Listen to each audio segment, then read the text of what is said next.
नमस्कार. आज न पाठवलेलं पत्र या पुस्तकातील चौथा लेख आपण वाचण्यास घेणार आहोत. चौथ्या लेखाचं नाव आहे, तुमच्या आयुष्यात आलेल्या प्रत्येक वस्तूपेक्षा महत्त्वाचे आहात ते तुम्ही. एका माणसानं आपल्या बायकोला तिच्या वाढदिवसानिमित्त नवी कोरी मोटारगाडी भेट म्हणून दिली. प्रथम त्यानं किल्ल्या तिच्या हाती दिल्या. मग ड्रायव्हिंग लायसन्स वगैरे आवश्यक त्या कागदपत्रांची पिशवी दिली आणि सरते शेवटी गाढ आलिंगन दिलं. त्यानंतर त्यानं मुलांकडे लक्ष ठेवण्याची तयारी दर्शवून तिला कुठेतरी लांब चक्कर मारून यायला सुचवलं. तिनं चुंबन घेऊन त्याचे आभार मानले आणि ती आपल्या कारमधून चक्कर मारायला गेली. एखादा किलोमीटर गेली असेल नसेल, तोच तिची गाडी एका दुभाजकावर आपटली. ती बचावली, पण तिच्या गाडीला पोचा आला. तिला खूप अपराधी वाटलं. त्याला मी काय सांगू? त्याला कसं वाटेल? अनेक विचार भावनांची दाटी तिच्या मनात झाली. पोलीस अपघातस्थळी लगेच हजर झाले. त्यांनी विचारणा केली. तुमचं लायसन्स दाखवा पाहू. कापऱ्या हातांनी तिनं नवऱ्यानं दिलेली कागदपत्रांची पिशवी उचलली. अश्रू गाळत तिनं लायसन्स बाहेर काढलं. त्याच्यावर तिला नवऱ्याच्या हस्ताक्षरातली एक चिठ्ठी डकवलेली दिसली. लाडके, समजा चुकून अपघात झालाच तर लक्षात ठेव, माझं प्रेम तुझ्यावर आहे, कारवर नाही. तुझं प्रेमळ. ते लोक खरेच भाग्यवान, ज्यांना उमजलं आहे की प्रेम लोकांवर करायचं असतं आणि वापर वस्तूंचा करायचा असतो.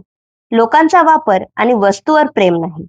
कारवर एखादा ओरखडा जरी पडला तरी आपला रक्तदाब वाढतो, पण हृदयावर पडलेल्या ओरखड्याकडे आपण संपूर्ण दुर्लक्ष करतो. माझ्या माहितीतल्या एका माणसानं एका दुर्मिळ नक्षीदार वस्तू मुद्दाम जमिनीवर आपटून फोडली. तो म्हणाला, गेली 18 वर्ष ही वस्तू मला ताप देत होती. ती पडली तर काय, फुटली तर काय. मला वाटलं आता दाखवूनच दिलं पाहिजे की धनी कोण आहे. आता कसं शांत वाटतंय मनाला. दुसऱ्या एकानं त्याची मर्सिडीज बेंज अपघातात चेमटली. तिचा चेंदामेंदा झाला तर सर्वांना पार्टी दिली. त्यानं खुलासा केला, कारचं खूप नुकसान झालं, पण आत बसलेल्या मला काही सुद्धा इजा नाही झाली. मी सुखरूप आहे, त्यामुळे मी दुसरी कार घेऊ शकतो. कार सुखरूप राहिली असती आणि मी गेलो असतो तर कशाला काही अर्थच नव्हता. आपलं आयुष्य 60-70 रुपयांच्या खेळातल्या मोटारीपासून सुरू झालं. ती जेव्हा मोडली तेव्हा आपण रडलो. मग आपली प्रगती 2-3 हजार रुपयांच्या रिमोट कंट्रोलवाल्या कारपर्यंत झाली. तिचं नुकसान झालं तेव्हा आपण अश्रू ढाळले. मग आपल्याला भेट म्हणून 20-25 हजारांची बॅटरीवर चालणारी कार मिळाली. ती चालेनाशी झाली तेव्हा आपण खिन्न झालो.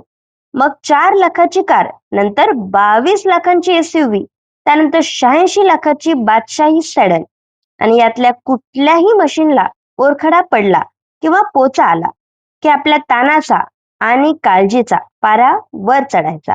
एकंदरीत काय, तर आपली खेळणी मोठी झाली, पण आपण काही मोठे झालो नाही.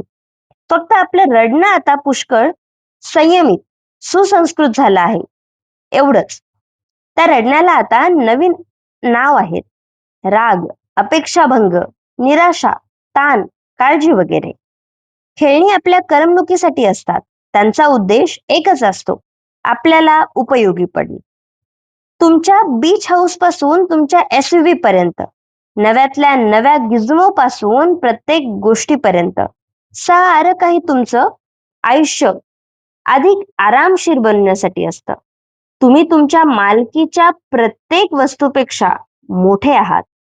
तुम्ही तुमच्या मालकीच्या प्रत्येक वस्तूपेक्षा अधिक मौल्यवान आहात. तुमच्या आयुष्यात आलेल्या कोणत्याही वस्तूपेक्षा तुम्ही अधिक महत्वाचे आहात. खेळणं फक्त खेळणं असतं. खेळणी खरेदी करा, खूप, आणखी खूप खेळणी खरेदी करा, पण त्यांना त्यांचे योग्य स्थान द्या. ती फक्त तुमच्या उपयोगी पडण्यासाठी असतात. तुमचं आयुष्य अधिक सुखकर बनण्यासाठी असतात. तुमच्या करमणुकीसाठी असतात. तुमच्या डोळ्यातल्या एकही मौल्यवान अश्रू एखाद्या खेळणीकरिता वाया घालवू नका. ते खेळणं तुमचं कितीही लाडकं, आवडतं असलं तरी अखेरीस त्या सर्वांपेक्षा तुम्हीच जास्त लाडके नाही का? काय सुंदर लेख आहे ना बरं. की आपलं महत्व आपल्यालाच पटवून दिलं आहे या लेखाद्वारे, की आपण वस्तूची किंमत जास्त करतो. वस्तू कितीही महागडी असली तरी आपल्यापेक्षा ती महागडी नाहीये, आपल्यापेक्षा ती मौल्यवान नाहीये. म्हणून वस्तूची किंमत करण्यापेक्षा आपली किंमत आपण आधी करायला पाहिजे. किती सुंदर वर्णन केलेलं आहे. आपण आपल्याबद्दल अजून कसा जास्त विचार करू शकतो हे सुचवणारं. खरंच खूप छान आहे. धन्यवाद.